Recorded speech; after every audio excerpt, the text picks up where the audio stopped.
ಅಣ್ಣ ಅಣ್ಣ. ರವಿ, ಇದೇ ರೀತಿ ಅದೆಷ್ಟು ದಿನ ಮರುಗುವುದು ಅಂತ. ನೀನ್ ಈ ರೀತಿ ಮಾಡುತ್ತಾ ಹೋದರೆ ನಿನ್ನ ಆರೋಗ್ಯದ ಗತಿ ಏನು? ನಿನ್ನನ್ನೇ ನಂಬಿದ ನನ್ನ ಗತಿ ಏನು? ಸಾವಿರಾರು ಜನ ಬಡ ಕಾರ್ಮಿಕರ ಗತಿ ಏನು ಅಂತ. ರವಿ, ಈಗ ಕಾರ್ಮಿಕರ ಗತಿ ಏನಾಗಿದೆ?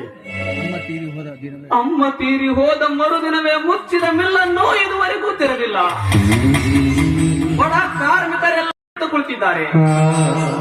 ಅವರಿಗೆ ನಿನ್ನೆದುರು ನಿಂತುಕೊಳ್ಳುವ ಶಕ್ತಿ ಮೊದಲೇ ಇಲ್ಲ.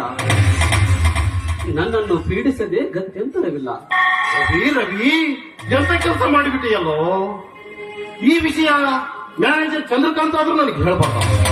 ರವಿ, ನೀನು ಅರ್ಜೆಂಟ್ ಬ್ಯಾಂಕಿಗೆ ಹೋಗಿ ಕ್ಯಾಶ್ ತೆಗೆದುಕೊಂಡು ಬಂದು ಕಾರ್ಮಿಕರಿಗೆ ಒಂದು ತಿಂಗಳ ಅಡ್ವಾನ್ಸ್ ಕೊಟ್ಟು ಮೊದಲು ಮಿಲ್ ಪ್ರಾರಂಭ ಮಾಡಿ ಲೇಬರ್ಗೆ ಸ್ಟಾರ್ಟ್ ಮಾಡ್ಲಿಕ್ಕೆ ಹೇಳು. ರವಿ, ಹೋಗು ರವಿ, ಪ್ಲೀಸ್.